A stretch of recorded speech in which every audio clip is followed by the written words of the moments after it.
Hare Krishna. Hello friends, how are you all? I hope you all are doing well. This is Ritendra and I am preacher of Srimad Bhagavad Gita, and today I come with very special lecture.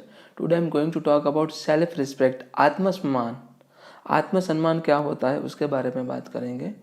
But before I start my lecture, I would like to introduce Srimad Bhagavad Gita. This is Srimad Bhagavad Gita as it is written by A.C. Bhaktivedanta Srila Mahaprabhupada from ISKCON temple, and this is the most authentic source and this is the best version of Srimad Bhagavad Gita. And I would say the Srimad Bhagavad Gita is neither religious book nor spiritual book, but in true sense pure book of the science and humanity, and I am trying to propagate humanity on the basis of Srimad Bhagavad Gita.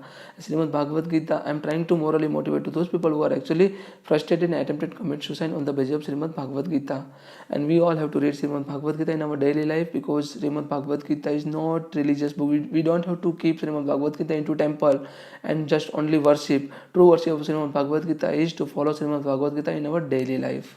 तो बात करते हैं self respect और आत्मसम्मान की.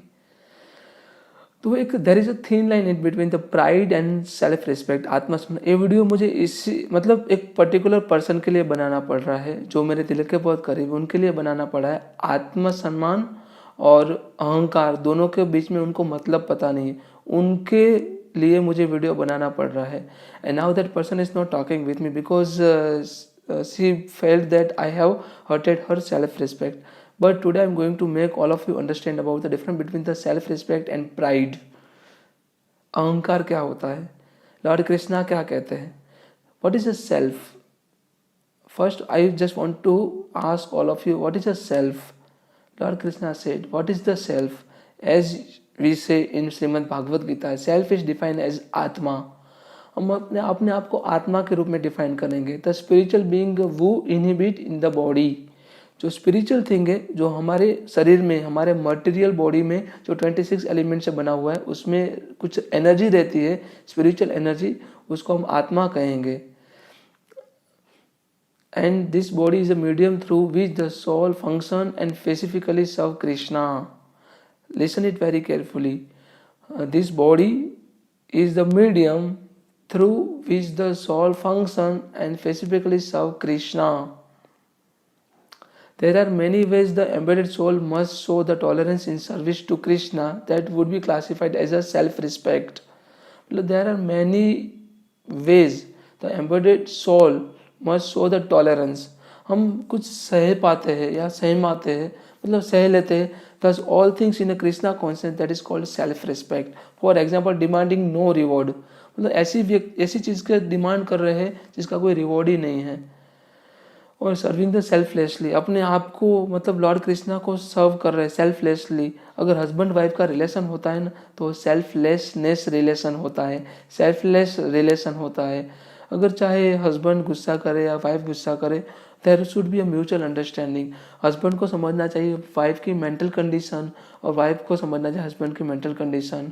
अगर husband की mental condition सही नहीं है, हस्बैंड इज इन डिप्रेशन और सर्टन चेंजेस हो रहा है लाइफ में उसके साथ, अगर वो गुस्सा कर रहा है या मतलब उसको वेदर नोइंगली और अननोइंगली उसने ऐसी गलती कर दी या डिसरिस्पेक्ट कर दिया, इंसल्ट कर दिया, तो उसकी बात को वाइफ को म्यूचुअल अंडरस्टैंडिंग समझना चाहिए. जैसे मतलब ऐसे ही वैसा वर्षा होता है, हस्बैंड के केस में होता है, दोनों को म्यूचुअल अंडरस्टैंडिंग में समझना चाहिए. I am not talking only about wife, I am not only talking about husband. ऐसे कृष्णा यहाँ पे कहते हैं serving selflessly, accepting the difficulty on behalf of serving the Lord. मतलब अगर मैं कुछ डिफिकल्टी, कुछ में अगर प्रॉब्लम भी आ रहा है in order to serve lord Krishna, then there's all things are to be known as self respect. ऐसे सभी चीज़ को सेल्फ रिस्पेक्ट कहा जाएगा. And on the other hand the embedded soul has a natural inclination for maintaining the body. The embedded soul has a natural inclination for maintaining the body in the safe and healthy position, in self and healthy position. तो उसको सभी को हम self respect कहेंगे. Self respect के बारे में आगे भी कहेंगे, उसके पहले I just want to talk about pride, the difference between the pride and self respect. तो one who tolerate oppression do so because they more afraid of being abandoned. मतलब अगर कोई व्यक्ति कुछ मतलब कुछ उससे छूट रहा है, अगर वो सामने वाले का डिसरिस्पेक्ट कर रहा है in order to abandon something और बाय समवन, ऐसे व्यक्ति को सेल्फ रिस्पेक्ट कर रहा है और टॉलरेट कर नहीं पा रहा है, और मतलब नाराज़ होकर बैठ रहा है ऐसा व्यक्ति, सामने वाला मुझे छोड़ देगा, एबेंडन कर देगा, तो उसको हम सेल्फ रिस्पेक्ट नहीं कहेंगे, उसको हम डेल्यूजन कहेंगे। और afraid they won't able to maintain themselves, और afraid they won't be able to escape the oppressor, or more harm will come from trying to stop the oppressor. In such a case, the person tolerates abuse. However, the tolerance is also self-respect, maintaining as a desire to survive, and this is not pride. अगर हम अपने कोई व्यक्ति relation बचाने के लिए अगर हम डिसरिस्पेक्ट सह भी रहे हैं, इंसल्ट सह भी रहे हैं, उसको हम प्राइड नहीं कहेंगे, उसको हम भी सेल्फ रिस्पेक्ट कहेंगे। रिलेशन बचाने के लिए होता है, कुछ अच्छे काम के लिए होता है, नहीं कि अपना मतलब मुझे गाली दिया है, मेरा पर्सनल इंटरेस्ट क्या, मैंने कोई पर्सनल इंटरेस्ट क्या होता है पता है, एब्यूज़ होता है, या मतलब ऐसी चीज़ें होती है कि जो हम एक्सपेक्ट नहीं कर पाते। सामने वाले की मेंटालिटी के ऊपर होता है। हस्बैंड वाइफ के रिलेशन में म्यूचुअल अंडरस्टैंडिंग होता है। अगर हस्बैंड की कंडीशन कैसी है, मेंटल कंडीशन कैसी है, अगर वो डिप्रेशन, वाइफ की मेंटल कंडीशन कैसी है। जैसे एक मूवी बना था थप्पड़, उसमें दिखा था कि हस्बैंड एक मतलब उसने मतलब आउट ऑफ फ्लो में उसने उसकी वाइफ को चाटा मार दिया था या थप्पड़ मार दिया था। तो मतलब वो था कि उसकी वाइफ ने उसको मतलब तलाक तक पहुंच गई, उसको छोड़ दिया। बट ऐसा नहीं सोचते कि एक सेल्फ रिस्पेक्ट होता है, एक म्यूचुअल अंडरस्टैंडिंग, म्यूचुअल रिलेशन होता है, इसके बीच में किस दोनों की मेंटल कंडीशन कैसी वो देखनी चाहिए। हमें अपने आप को सामने वाले की जगह पर रख के देखना चाहिए कि सामने वाला कौन सी परिस्थिति में, कौन सी कंडीशन में मेरे साथ ऐसा मिसबिहेव किया और मेरे प्यार में क्या कमी रह गई थी, उसको ऐसा करना पड़ा।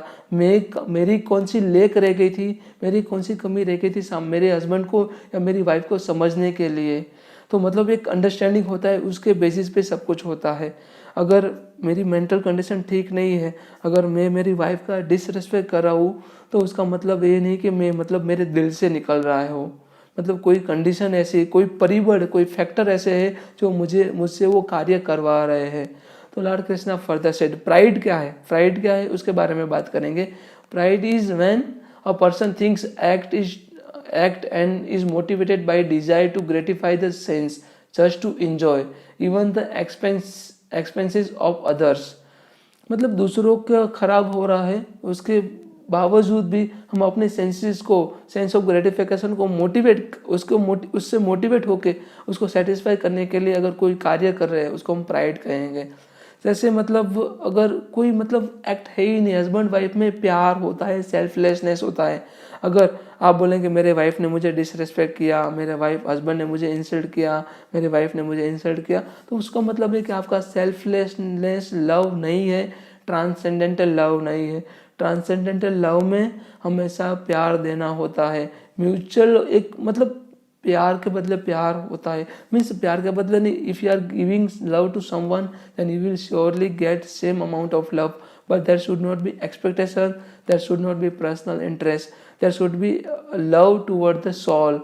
मतलब अगर मतलब वो व्यक्ति जानबूझ कर नहीं कर रहा है और वो व्यक्ति मतलब अपने आप को रिप्रेजेंट कर रहा है कि नहीं मेरे से ये फ्लो में हो गया था, मेरी गलती हो गई, तभी भी वाइफ मुंह चढ़ा के या मतलब मुंह फुला के बैठ रही है, तो मतलब वो प्यार नहीं है, वहाँ पे म्यूचुअल अंडरस्टैंडिंग नहीं है। कृष्णा क्या कहते हैं, लॉर्ड कृष्णा कहते हैं समशत्रु च मित्र तथा मान अपमान योह तुल्य निंदा स्तुतिर मुनि अनिकेत स्थिर मतिर। I just want to say in chapter number 12 वर्ष नंबर 18 to 90, सम शत्रु च मित्र तथा मान अपमान योह शीतोष्ण सुख दुखेषु सम संग विवर्जित तुल्य निंदा स्तुतिर मुनि संतुष्टो एन केनचित् अनिकेत स्थिर मतिर भक्त मामम च मे प्रिय नरः।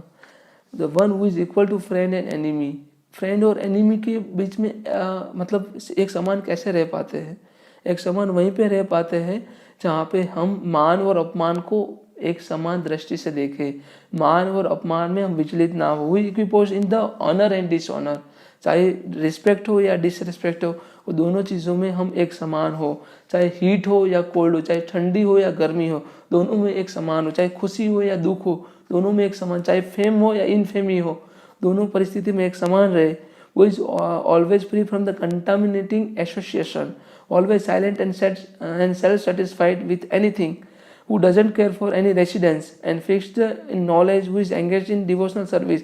Such a person is very dear to me. ऐसा व्यक्ति लॉर्ड कृष्णा को सबसे ज़्यादा प्रिय होता है, जो व्यक्ति मान और अपमान में एक समान रहे। तो हस्बैंड वाइफ के रिलेशन में चाहे मान हो अपमान हो, एक प्यार होना चाहिए, एक कृष्णा के प्रति, एक आत्मा के प्रति प्यार होना चाहिए, आत्मा का प्यार होना चाहिए। उसने मतलब एक एनिमी और मित्र हमेशा हमारी चापलूसी करेंगे, हमारा वखान करेंगे, और हमारा एनिमी हमें गाली भी देंगे, हमें मारने के लिए भी आएंगे, सब कुछ करेंगे। पर दोनों परिस्थिति में एक ट्रांस व्यक्ति रह पाता है, जो समाधि में होता है, जो एक प्योर डिवोशन में होता है, जो कृष्णा भक्ति में होता है। चाहे मेरे से गलती हो रही, चाहे जानबूझ के मैं कर रहा हूँ या मतलब नोइंगली और अननोइंगली कर रहा हूँ, मैं उसके लिए माफ़ी मांग रहा हूँ, बार बार माफ़ी मांग रहा हूँ, तभी वो व्यक्ति अपने अहंकार के लिए, अपने ईगो के लिए मुझे माफ़ नहीं कर पा रहे, मेरा डिसरिस्पेक्ट करे, और उसको, उनको प्राइड को, एक अहंकार को वो सेल्फ रिस्पेक्ट बता रहे हैं, तो सेल्फ रिस्पेक्ट नहीं है। Krishna further said in chapter number 2 verse number 14,